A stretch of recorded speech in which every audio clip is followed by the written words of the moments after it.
want to learn about who I'm talking to as well. So. Awesome. Well, we'll go ahead and we'll get started. Welcome everybody to the Sport Management Club meeting. And I'm going to go through some things with Max and kind of go through the normal Q&A. And then afterwards, Adam will take it from there and kind of go through some new business for the club. But just want to thank Max again for joining us. And Max is with the Atlanta Hawks. He's been there, I think this is your 4th year? Yeah, so I just finished up my 4th year, which is time flies. So it's so 4th year with the Hawks. He's the senior specialist or brand communications senior specialist with the Hawks. And the way that I've kind of been talking about you in class, Max, trying to get some interest in this meeting is that you're probably the best young sport networker in the country, or at least one of the best. If there's somebody who works in sports, Max probably knows him or is second degree, two or three degrees from him. I like to say it's one. Usually I'm one person away. So one person away. Yep. Yeah, at the most. So I will let Max kind of take it over. Tell us about your background, just kind of, working as a student at Miami, and then your internships and everything you've done networking wise to where you are now. Yeah, so I appreciate you having me on and inviting me. I'm happy to talk to all of y'all today and hopefully provide some insight. I don't think everything I say will be good for everyone here, but I do think maybe you'll take away one piece of knowledge that hopefully you can take with you. At the end of the day, this industry, you learn from different people and you take what the best characteristics, and I've definitely tried to take some of the best from people, and clearly my dog thinks that he's the best characteristic of me at the moment. I might have to put him outside or lock him up if he keeps being this way. I can focus on y'all. But that being said, Brandon talked about it, but I truly believe this industry is built on, getting a job in this industry is built on relationships and experience, and then timing. And timing's out of our control, but relationships and experience is in our control on a consistent basis. So my background, from South Florida originally, I went to high school actually up in Pennsylvania, a small boarding school up there. Started college at Louisiana State University and then went to University of Miami, worked in the athletic department, but I actually got my start in this industry. And feel free to interrupt me if there's anything in common with you guys and your stories too. I started a website when I was in high school interviewing professional athletes. So really early learned the value of networking because I didn't know anyone in the industry and I wanted to talk to these NFL players and wanted to talk to athletes. And I was like, I don't know what I'm doing, but I want to be, I can create the next Sports Center. I can create something better. Because I kept reading articles, and this was 2010 where Twitter was like new. I kept reading about arrests, and my mindset was, what positive things are going on in sports? How can sports shape and change society versus just reading about, another player getting arrested and then another team giving him a shot? So that was kind of why I started my website, which is amazing to look back, I guess, 10 years ago. Makes me feel a little old, but no offense, Brayden, but makes me feel a little old. But it's pretty cool to look back and be like, sports always has had a model to change and shape and influence culture, and influence people, and make things better, hopefully, for that next person and the next athlete, right? Like, they always say, like, LeBron isn't LeBron if Michael Jordan didn't exist before, because then he's, we all stand and look to tell stories of the people before us and how we are sometimes better or comparatively to them. So anyways, long story short, got to college at LSU. I walked into that athletic department, said, some of my mentors that I looked up to said, hey, just walk in and say you'll do anything. And I said, okay. And I was like, I was a kid who, again, like I got access to interview NFL players. I was interviewing Hall of Fame players. I had a bunch of relationships, and they were like, just tell them you'll do anything. And like, it doesn't matter where you start. And I was like, okay. And they're like, you might have to clean the bathrooms. I was like, just get me in the door.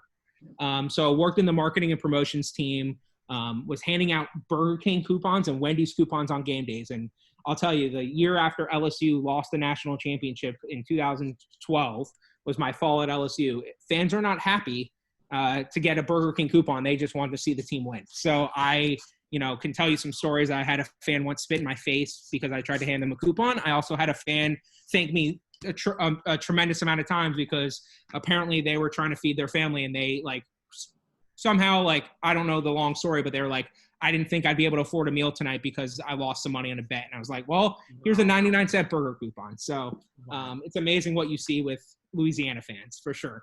Then actually left LSU. My dog is just, can you guys hear him? or you just see him freaking out? Well, now I see him. Yeah. All right. I have like toys to keep him like occupied, but he likes to bite my hand instead. So, anyways, so ended up leaving LSU, went to Miami. Again, like was, one of the reasons I left for Miami, and I say this to anyone, if you want to work in sports, go to, it's great to be working at a team or wherever you want to work, but you have to go to like locations. People want to hire people who they feel comfortable in that location. So for me, I was like, Miami's an opportunity where I know I want to be in pro sports. There's pro sports all around me. And that was an opportunity. I was like, I can't pass that up. And again, I started at the ground floor. I was literally running video cards for the football department on game, at practices. Sorry. It was a fun like thing to be able to say I went to practice at 7 a.m, but at the same time too, it was like, I was literally doing no meaningless work in my mind. So long story short, I knew I wanted to eventually get a job in PR. So I made an impact with the football video team, and they said, we'll hire you for a better role with the football video team, or or if you want to do comms, you can go do comms. And I was like, I talked to the comms team, and they were like, we'll give you a shot. They talk highly of you, and, we can see your background. Of course, what you're doing in high school is impressive. So worked in the athletic department for comms, and comms wasn't paying where football would have paid me about like $12 an hour, which as a college student, that's like, gold.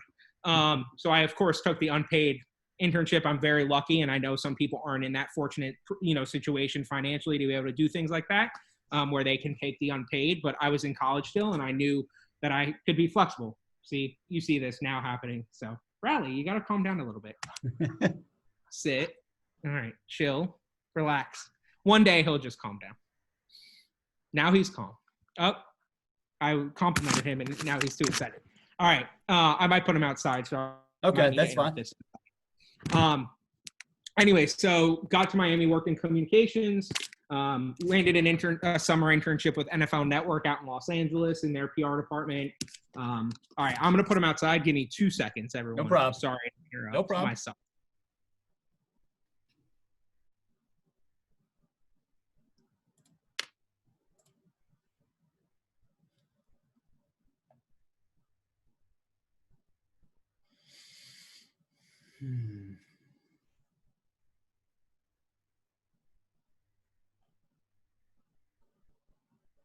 We're back. All right. So intern in communications for NFL Network out in Los Angeles for a summer, which was an incredible experience. Can talk through interview processes, but long story short, I actually applied for a job in a different department and got recommended to the PR department. So you never know who you meet and who you connect with and who you win over. Then came back, worked in Miami, worked for the Orange Bowl, worked for some different bowl games, spent time again in the athletic department, and then landed an internship with the Washington football team for 8 months.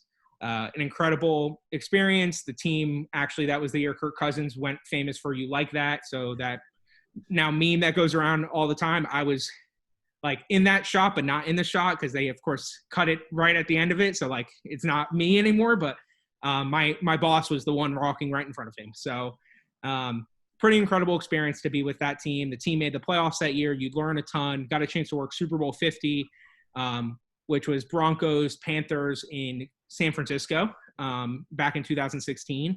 And then went on my job search. And, as you all will eventually do, like job searches are just long. They are what they are in this industry. They take time. Had a bunch of different interviews, landed a job with the Hawks. Through when going into my sophomore year at Miami, I reached out to someone who was a seasonal assistant with the Hawks, and now he's our PR manager. And he was actually my hiring manager when I was with the Hawks. Again, you never know who you hop on a call with, who you Zoom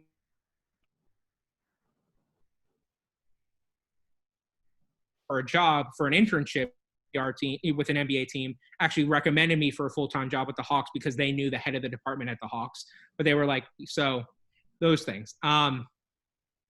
But yeah, I've been with the Hawks for 4 years. I'm on our communications team. I'm on our specifically brand communication. So what that means, we divide up our comm staff. We have basketball comms, so they focus on coaches and players. I focus on off-court, community initiatives, business initiatives. We just had voting at the arena for 3 weeks. So how do we kind of promote that and get the general public aware of what we're doing? we have concerts that come through. We have, things from like WWE, and I get to work with WWE people. And then the next day I'm focused on, the community youth group that's at the Hawks game that we're supporting and trying to publicize.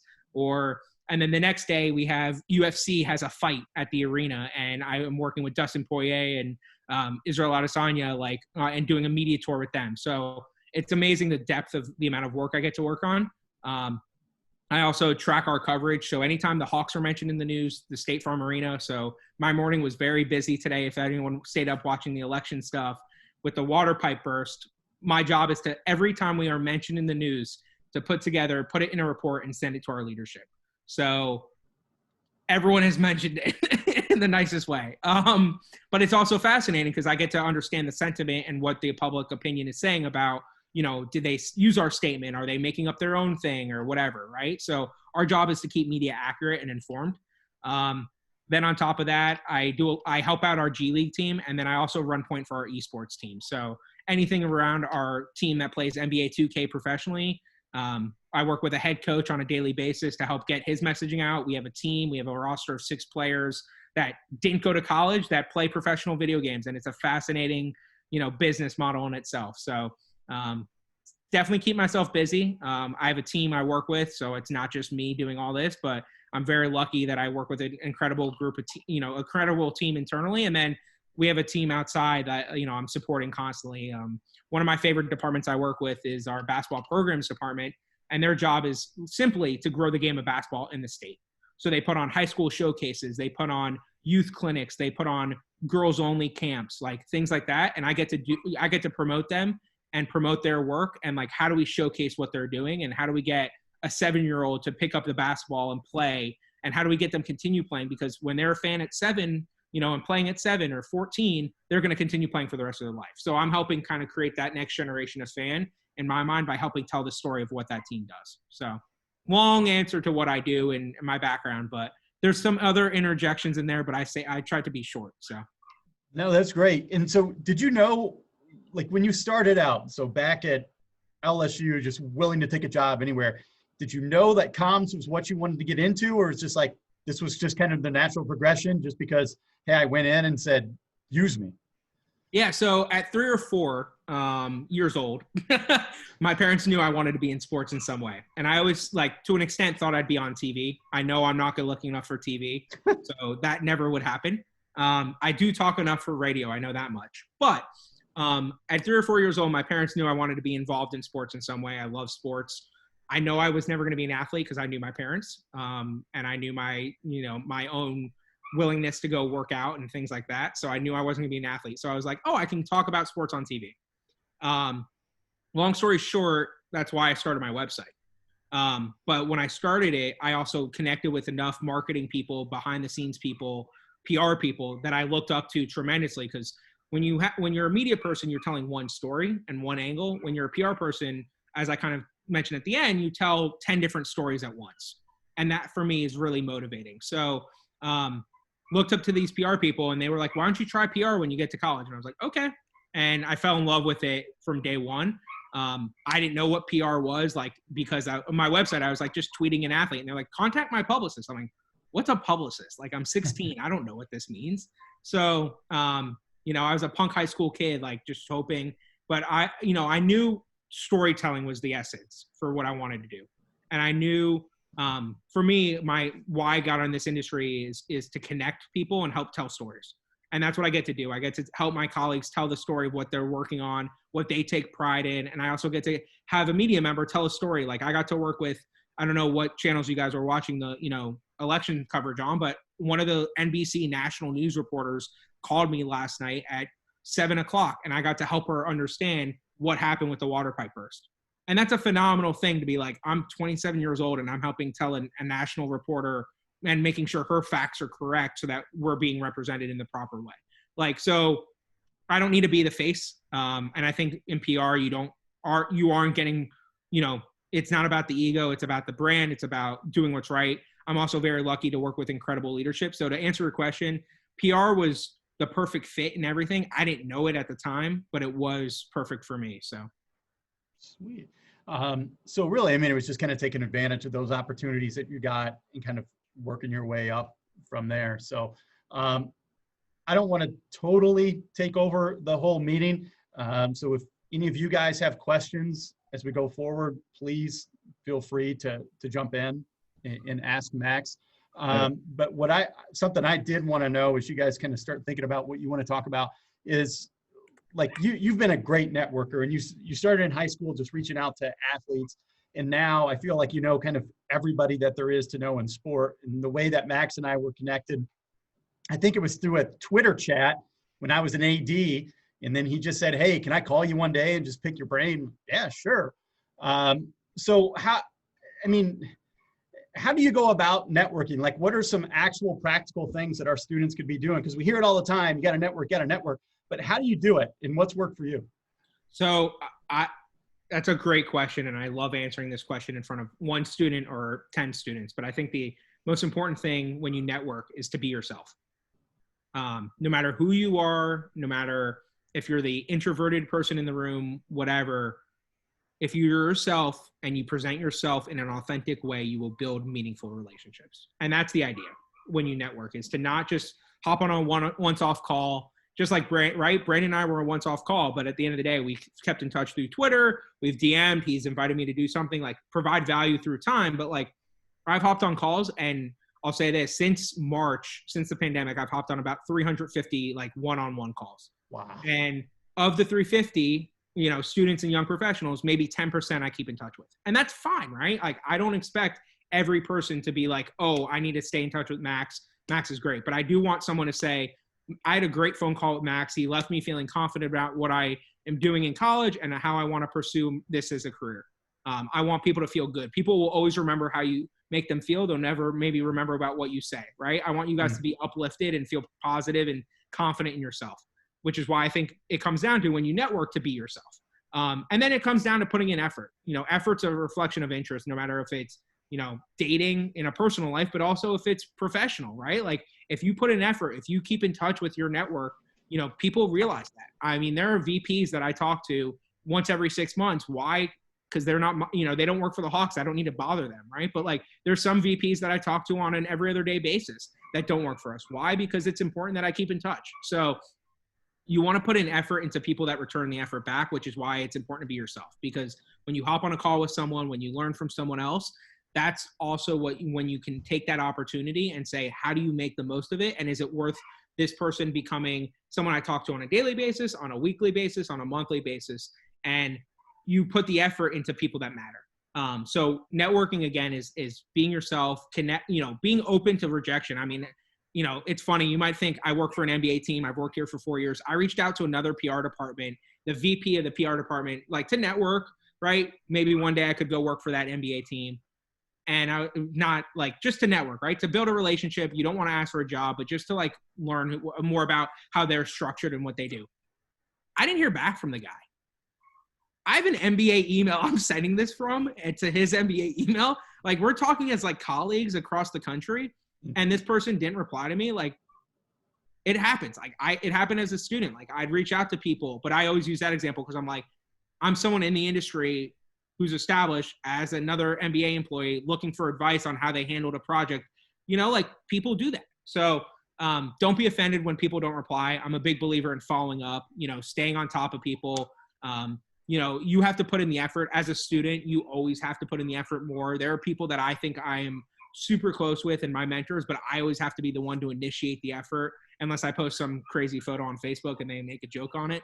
But like, find ways to keep in touch with your network in an authentic way, and be meaningful and be intentional. Like, hey, if you're going to update, if you reached out or we're talking today and you're going to add me on LinkedIn after or whatever, like, bring up one of the points that I brought up, or like, hey, even if it's this simple point, and I've had people do it, and I think it's awesome that they use this point. Like, hey, Max, I want to use the point that, I just want to connect with you on LinkedIn because you mentioned to like throw me a connection request. Like, it's that simple.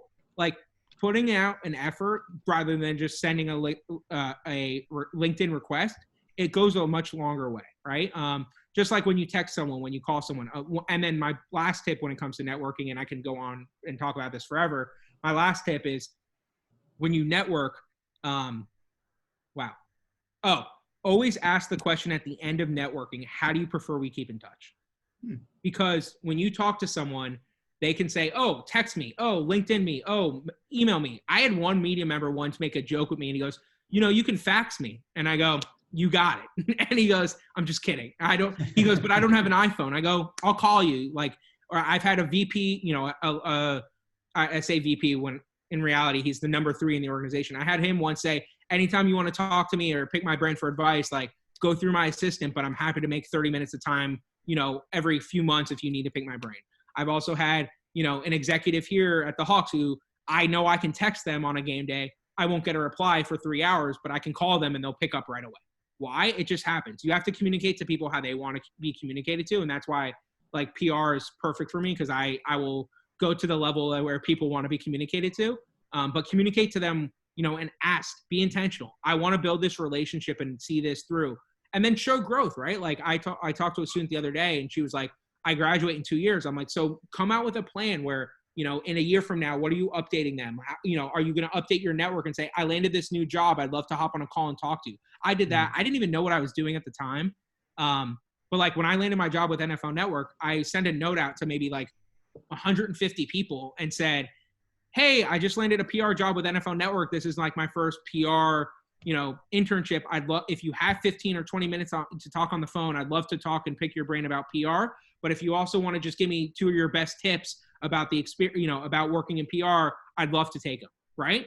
And I ended up printing out in my desk at NFL Network, I ended up printing out a list of advice and displaying it. And then I took a photo of it and sent it over to a couple people that were featured on the list and said, hey, thanks again for your advice. I just want to show you that I printed it out and I get to see it every day when I come into the office.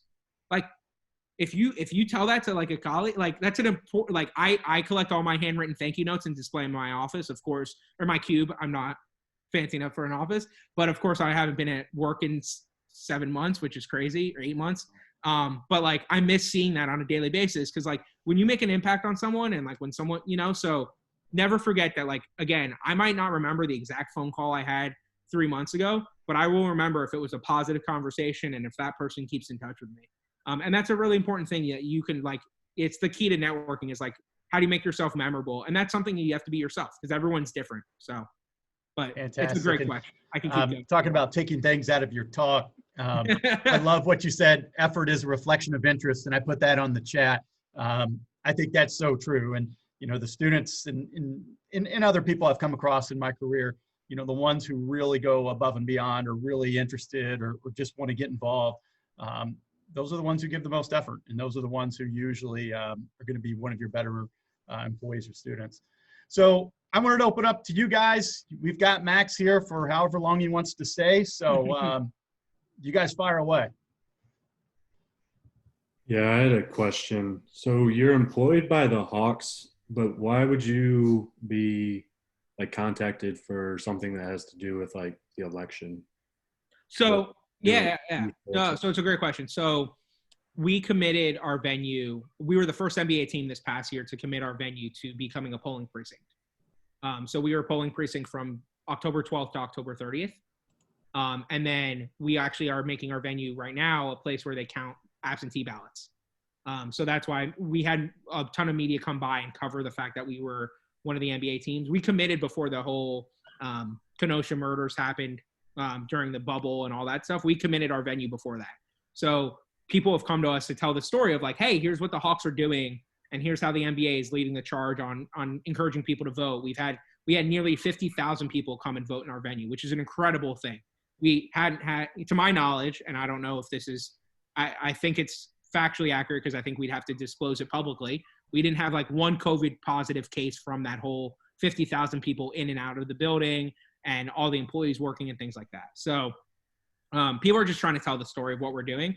And at the Hawks, even though we don't own State Farm Arena, we operate it and we run it like we do own it. But the county owns it and we basically operate it 365 days a year. And it's a nice public-private partnership. But that's the true nature of a public-private partnership is, to be hosting polling. So, but every team is different. I mean, there's the Dallas Mavericks, they don't, their PR staff, their corporate comm staff, which is what we're called brand comms. They don't do arena PR. So American Airlines Center is under a whole different umbrella and people don't work for the Mavericks that work for the center. Where the Hawks, everyone from part-time staff works for the Atlanta Hawks. So it's just one of the facets of the job. So, but great question. So that would be the same thing with like if you guys hold like an esports or Correct. Like a WWE Yep. thing. Yeah. Or if we did, if we have UFC and they like, if I think it was Khabib who like did something at Barclays Center, right? Who like attacked the bus, or Conor McGregor attacked the bus, right? Yeah. Right. So we'd have to make a statement about like why our security failed, right? In that instance, because that's our staff. However, UFC, when they come in, they hire like 150 security people to like literally be extra hands on site, because they do trust the venue, but they also know that they're dealing with fighters and people that support fighters, which means that there's more a higher security risk per se. So Got it. yeah. You talked about your website. Does your website still exist? Yeah, so if you want to hear my voice is bad now, but if you want to hear my nasally voice when I was in high school, I'll put it in the chat, but it's called prointerviews.org. So. And who were some of your favorite, I guess, interviews that you did while you were in high school? Yeah, so I haven't been asked this question in a while, so it'll have to be drawing memories. But some of my favorite experiences, well, Warren Moon was without a doubt one of my favorite interviews. But one of my favorite things was like I convinced some players to let me come and cover like their charity events, and that was super cool. I also got to cover games, and like being a punk high school kid in a locker room post game was an incredible experience. And I say punk high school kid. Another experience I had, I actually became friends with someone who worked at the NFL league office, who actually now works for Fox News, and he invited me to the league office, and it was the day the lockout ended back in 2011, August 5th. And I'll never forget the fact that like I met the head of PR and the head of football communications that day, and they followed me on Twitter, and I was a nervous wreck for like a week, because I was like, I'm going to tweet something that they're going to be like, and I tweeted some trash talk to like one of the ESPN analysts. Cause like I also wanted to like create some notoriety for my website. So like I had to like give feedback to like other people. And I remember the head of PR from NFL Network, or for NFL in New York, tweeted me and was like, "You're trash talking high schooler." And I was like, "Oh geez." So that's some of my favorite memories. I mean, covering games were phenomenal. But yeah, without a doubt, Warren Moon was great. And then I also like to brag about this, which I should probably brag about in my bio. When I had my website, I actually had players write articles for my website. And like some former players and stuff. And Akbar Gabaja Biamila, who I don't know if you guys watch American Ninja Warrior, wrote articles for my website when he was trying to build up a following. And like, even though he only wrote 2, like I was the original Players Tribune, is like what I like to say. Because I had players do like, I had players write articles, and I didn't realize at the time, because I knew the traffic was there and the viewership was there, but I didn't realize at the time that like that could be its own kind of like company. So unfortunately, I could have had the Players Tribune before, but that was one of my favorite interviews. And then like, but Warren Moon for sure. Trying to think. Pat Anger, who used to be a Colts linebacker, he went to University of Iowa. I don't know if you remember that name. He was an awesome person to just talk to and pick his brain. I also like ran a fantasy football league with a player, which was super cool. That like my first ever audio interview was a guy who was like a Pro Bowl alternate on special teams, and he's like, "Let's do a fantasy football league together." And we ran a fantasy football team, and now you see players doing that with like DraftKings and stuff. So it's pretty cool to see like what I was doing 10 years ago and like relating it to like what's happening now in the industry. So I need to come up with a good idea. That's all I'm saying. So if you have ideas, let me know. So you don't do anything with that website anymore? No, I haven't updated that website. I don't even get ad revenue from it anymore, unfortunately. I should keep it. I should have kept that. But it was something.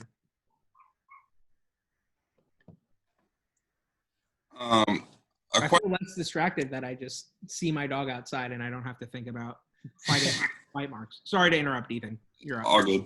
A question that I had and like I've had for like the past 2 years was I've been wanting to. I was a manager in high school. I lived out of state, so I was not allowed to play for any team.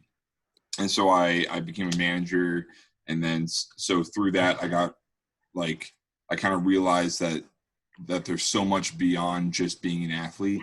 And so that was just my brief introduction to the world of like just everything that can possibly come from being involved in sports. But do you feel like part of your success is due to where you were able to go to school? Like this is Trine is a smaller school. And, you know, when I go home and I tell people, oh, I go to Trine, they'll ask, oh, what's that? Where's that? Who's that? What? Do you feel like part of or a percentage of your success is due to having a national platform of LSU and Miami? So I would say yes. However, I went to a high school in the middle of nowhere, Pennsylvania. So it's in a town of 1,300 people with 400 boarding school students. And before that, I failed out of high school. So at the end of the day, I think you can say absolutely and affiliate yourself with a bigger brand, but it comes down to the effort and energy you put in. And I can't, just like if I failed at networking something or building a relationship, that's on me. I do think I'm able to open up a door easier with another Miami alum or another LSU alum.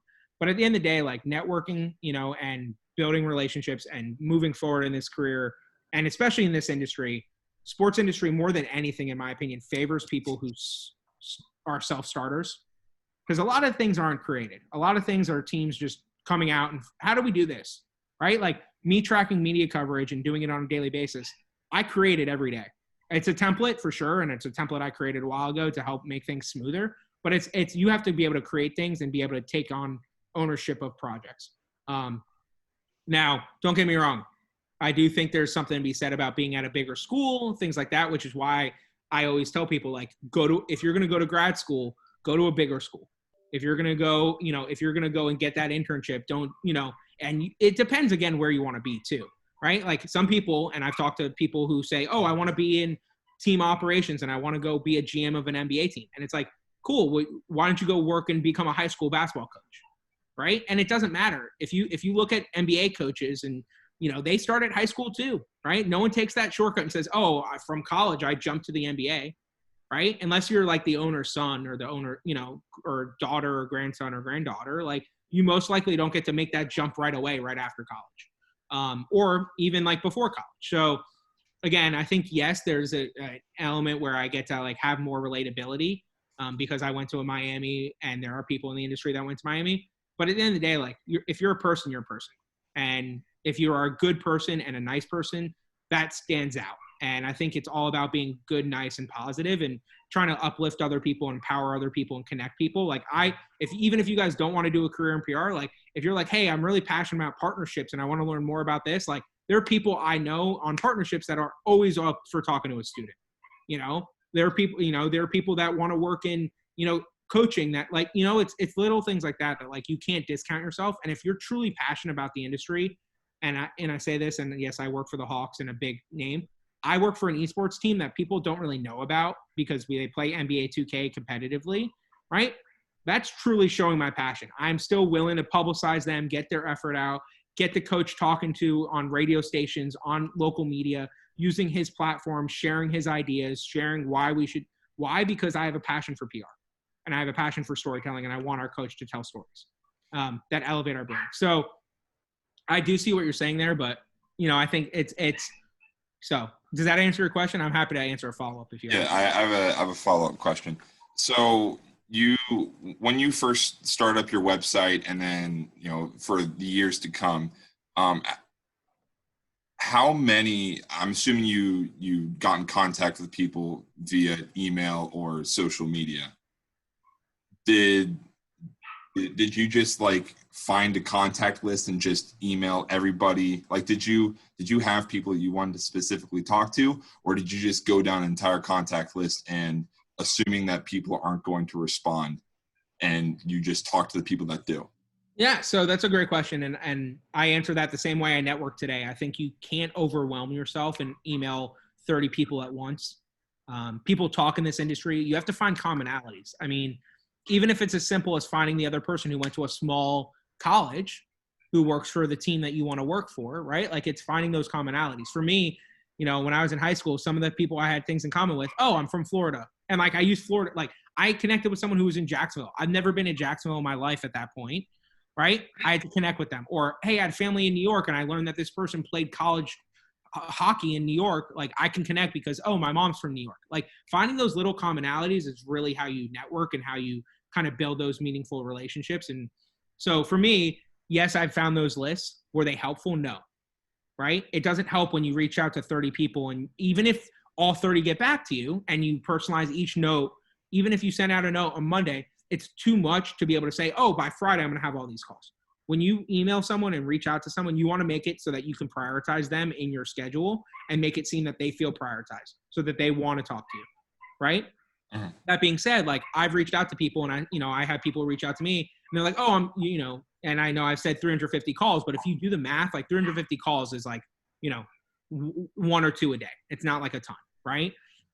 So if, some people are like, oh, well, sometimes you do 3 a day. I go, it's, you have to do what you're capable of. But I think, if you reach out to too many people, you get feedback all at once, and then you have to find out how to balance the schedule and all this stuff. And I'm a big believer, like 2 to 3, maybe 5 at most in a week. And like, even like then, like if you do 3 a week, right, and one of them gets back to you, which it's totally fine. People will not get back to you, right? Then you have a chance to follow up and actually care about it because you followed up. Then you also have an opportunity to follow up with the people you did talk to maybe in 2 or 3 weeks, right? And say, oh, I talked to this person. So yes, those lists exist. They help. No, I think you have to personalize the notes. Like I'm sure there's a ton, and I know there are a ton of people that went to a small college, right? So it's like, how do you leverage that as like, oh, I know we have a similar experience in that, and you work in the industry, right? And then on top of it, once you build that network and build that little base, can you introduce me to someone?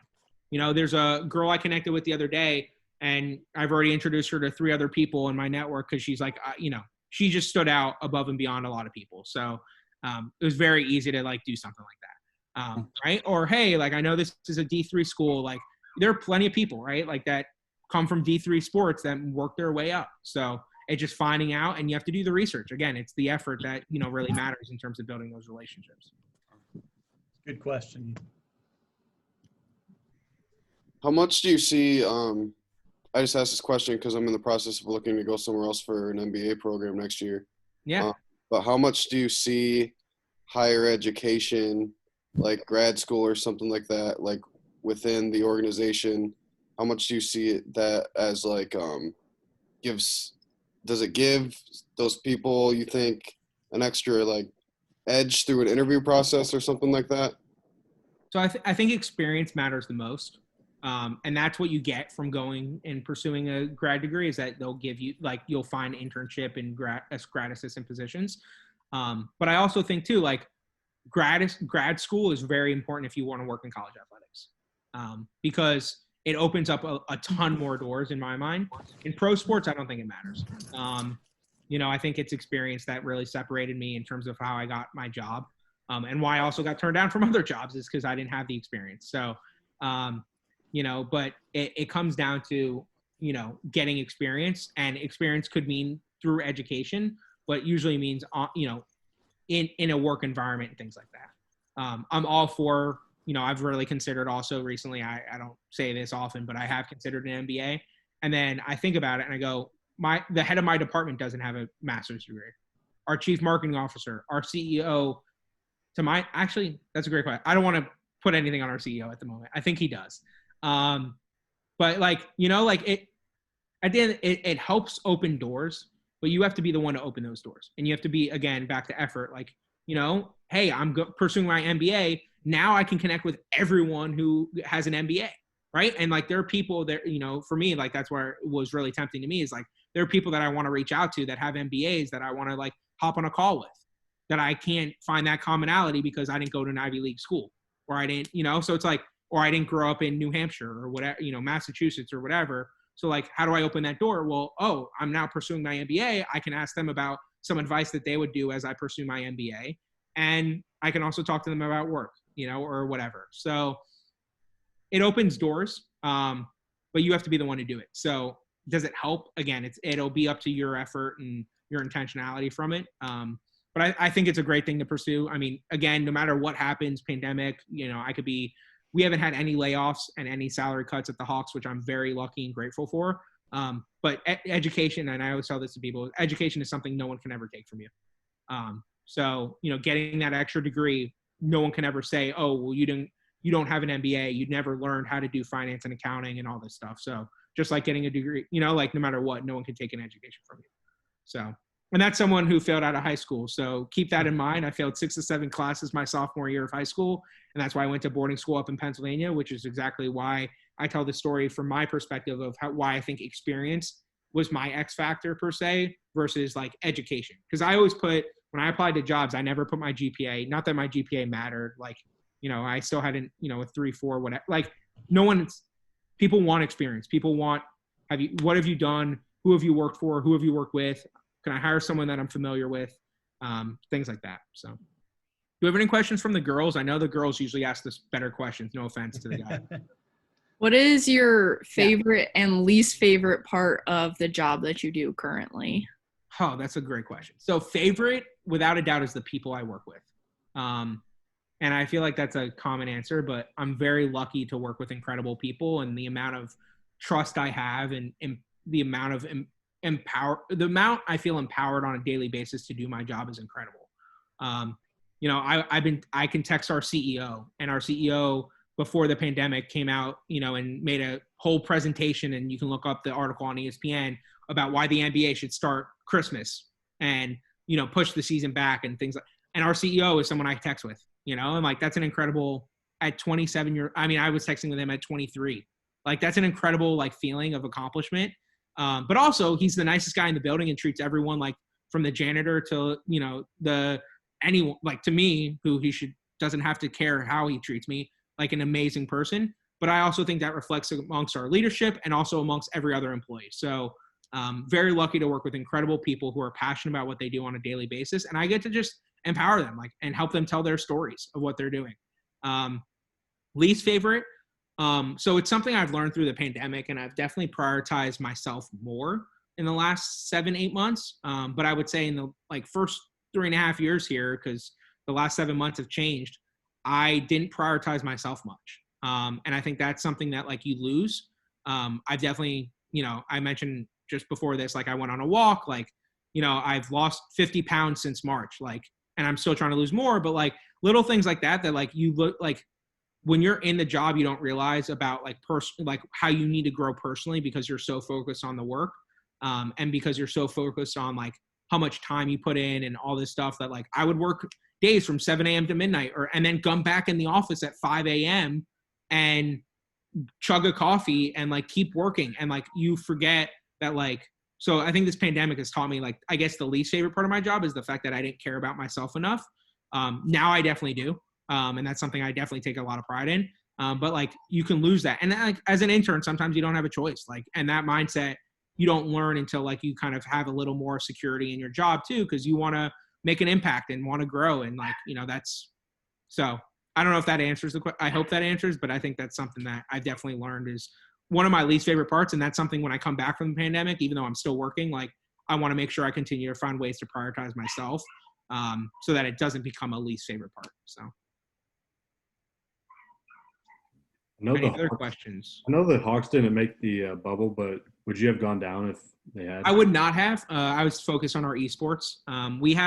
If we would have, the head of our department would have gone down. We have a department of 6, so he would have gone down, and our senior director would have gone down. So, who's been with us for 26 years, which is an incredible feat in itself. So. Older than all y'all, almost as old as me. I always joke with him when he has I'm like, I'm catching up to you when he has his anniversary, because I'm like a few months behind him. So, but any other questions? Can you still progress from like the position you're in right now? Yeah. So every organization is different. I think sometimes you plateau where you get to for me, I definitely think there's room for progression, and there's definitely ways to move forward and move up. I was promoted a year ago. Was it a year ago? 2 years ago? A year ago, I think. 2 years ago. I don't remember. A year ago. Let's just say a year ago. I was promoted a year ago. Yes, a year ago. And I definitely think there's continued growth, like to manager. And I've talked to and that's something that's kept me motivated too. I've talked to our leadership and specifically our department head, I want to continue growing in my role, taking on new responsibilities, things like that, so that I could eventually be in his shoes one day. Of course, that's, he's actually under 40 in that kind of role, which is incredible because a lot of heads of PR teams for NBA teams are 65, or 60. So it's pretty incredible that he's under 40 or 39.8 and doing it. But I want to follow his footsteps. But we have people that are older than him that work, the guy who's our senior director, who I mentioned, he's 51 and he reports up to someone who's under 40. So but there's always room to grow. It's just a matter of, again, how do you find ways to balance it and take on more and put yourself first too. So. Do you guys have any internship opportunities? Sorry if this question was already asked, but I was doing an application with a coach, so that's why I was also late. So I was wondering if you guys had any internship opportunities or know of any NBA team that does. So I did see the Nets posted something recently that starts in January. But at the Hawks, we don't at the moment. I don't know what our situation is. I know we actually got rid of our internship program, and we do a trainee program, which is basically meant for postgraduate. So you do a year-long assistant position because the hours are so demanding. So at the Hawks, I don't know where we stand right now, and I don't see any openings at the moment. But I know last season, we had 22 different trainees. So it all depends. Every team's different. I mean, Indeed.com is a great resource. Teamwork Online's great. But nothing at the moment. But I know the Nets, I think, recently posted something. If you go to Brooklyn Sports and Entertainment Global, bseglobal.net, they have a bunch of internship openings, I think, that are January to May. I think I even saw a couple are remote. But yeah, I mean, every team's different. I think financially too, teams are, I think it's out there that teams are struggling financially. So it's going to be interesting to see what we end up doing hiring wise, unfortunately. Because I think internships and seasonal positions are necessary because if I left tomorrow, which I'm not, you need someone to be able to fill in my role and do my role. And it's not going to be the VP, so you have to hire interns and you have to empower them to also do a job as well. We've heard this in every meeting, but like you said, networking is very important for us. So after this meeting, how do you suggest we stay in contact with you? Hey, that's a great question. I wonder where you came up with that question, Nicole. Feel free to add me on LinkedIn. I can also put my cell in the chat. I'm totally okay with you guys texting me. Just tell me who you are and add me on LinkedIn so I can remember your face. And I can remember, but give me a little bio. I'd love, and I know I didn't get a chance to do this. If you're going to reach out, please send me a little bit about yourself, bio, interest. It doesn't have to be 19 sentences and something, but 3 to 4 sentences about you, your background, where you're from, what you're passionate about, who you want to connect with. If you want to talk further with me one-on-one, or if you want to talk with someone like me and another team or whatever, I'm happy to extend my network. I've learned from this also that, people who reach out are people that you should help out. So don't hesitate reaching out. You can add me on LinkedIn too. I'll throw that LinkedIn in there too, so that you guys all have it. But yeah, and reach out. But yeah, that's a great question, of course. And then if there's anything, or if you guys want me to connect you with someone else on another side, or salesperson, or all this kind of stuff, just don't ever hesitate reaching out. So. All right, last thing I'll ask you, and then Max, I'll let you get out of here. For yourself, what's the progression from here? I know you're not looking to leave the Hawks, but I mean, what's kind of the dream? What are you working towards? Yeah, so that's a great question that I've been asked recently, but I tend to get asked it a lot, and I love being asked it. I like to look at my career, and I just always want to be happy. I think that's something super important. A career is a career, a job is a job. when I walk my dog in the park and no one knows that I work for the Hawks, right? Mm-hmm. Unless I'm wearing a Hawk shirt, maybe people think, oh, he's a fan. But it's important to be happy. And I think happiness for me, I've always boiled down to connecting with people, empowering others, and paying it forward. So this is luckily when Brandon asked me to do this is me living my best life. So hopefully more of these kind of opportunities and things. But I want to be happy because I have friends, and I say this to all the time to students. I have friends that are interns at 27 that are miserable and hate their jobs. And I have friends that are directors at 28 and love their jobs. Wait, did I say that right? Sorry. Directors at 28 that hate their jobs and interns at 28 that like love their, either way. Long story short, it doesn't matter your title. It doesn't matter where you work. It matters who you work with. But yes, I have friends that are miserable and happy on both sides. And I listen to them vent. I've had friends that are 32 that got laid off after 10 years with a team and they never thought they'd be laid off, but because of the pandemic, they got laid off and they don't know their sense of identity. And I've had to listen to them vent for an hour and a half on the phone. So at the end of the day, the goal is to be happy. I've had friends who burn out because they work, nonstop hours. For me, I'm very lucky. Brandon knows this, I think, since we connected. Like I sleep like 3 to 4 hours a night. I'm very lucky that way. I don't recommend that for everyone, but that was something that I started when I was in high school because I needed to balance high school with my website. But yeah, being happy for me is priority. And also sharing that happiness and uplifting and empowering others will help me continue to be happy. So will it be a director? Will it be a head of PR? Sure. But is it tomorrow? Is it 10 years from now? Or is it 22? I want to be happy. And part of that eventually, I'm getting to that age where I feel like I'm getting that age, which sounds really bad. Even though I graduated college from 4 years ago. But I want to eventually have a family and I want to have, kids and be able to grow them and help them in their life. And I have a puppy now that I have to take care of, but those things I think will make me happy. But if that slows down my career a bit, that's totally fine. Cause I think happiness is paramount for what I'm pursuing. And I want to make sure I wake up happy and go to sleep happy. And even before pandemic, when I had those long days, I knew when I come home at 12 o'clock, I felt happy and fulfilled. And going back into the office at 5 a.m., if you aren't feeling that way at 5 a.m., you're not going to go in. You're going to stay at home. So I definitely felt that way. Happiness is always a shifting kind of ever-changing thing. So that's something I'm always kind of pursuing. So. Well, I have learned the hard way. Don't mess with happiness. So yeah. Money's great. It is fantastic. And, I had a friend who was 26 and a director who quit their job. And I had a friend who was 25 as an intern saying, I can't get a full-time job in this industry, but I love it so much that it's worth this. Yeah. It's worth putting up, and it happens. It sucks. Don't sacrifice your happiness and don't let anyone take it from you. Yeah. Find people that want to back to effort, find people who want to put effort into your happiness and you also put effort into theirs. And that's the kind of best relationship you can form. So I look forward to connecting with y'all.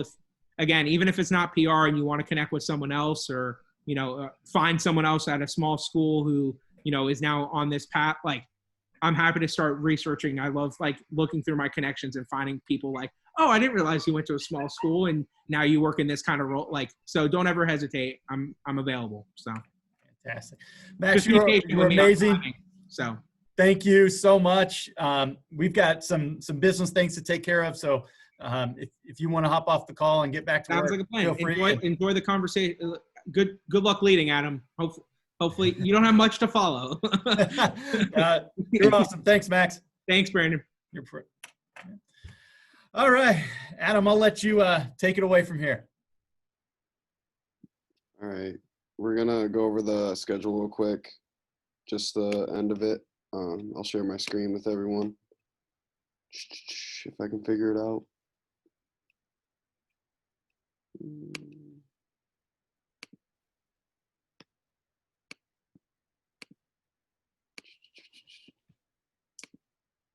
All right, can everyone see that? Okay. So we are currently here. So the next meeting will be Wednesday, November 18th, at 3 again. We're gonna try to do this in Ford 110. That's right, Professor Pod? Yeah, we'll do both. We're gonna definitely be in 110, and then we can stream it as well if people don't feel comfortable being in the room. Cool. Yeah. So that'll technically be our first meeting of the semester of the year in person, which will be cool. We'll have Lauren Tate come in with brute strength. She'll talk about her experiences. And then that's kind of our last true meeting before we head out of here for Thanksgiving and our long 8-week break. But there is Sunday, December 6th at the end here. And that's the Central Michigan SMAC. They're the SMAC conference. It's normally in person, obviously, but they're doing virtual this year because of COVID. Is there cost attached to that? Nope, it's free. No cost? Okay, cool. So that one's free. That'll be a good one if you guys want to do that. I know a lot of people have done it or gone to it in the past. It's a good experience. I don't know. Alyssa, did you go to that?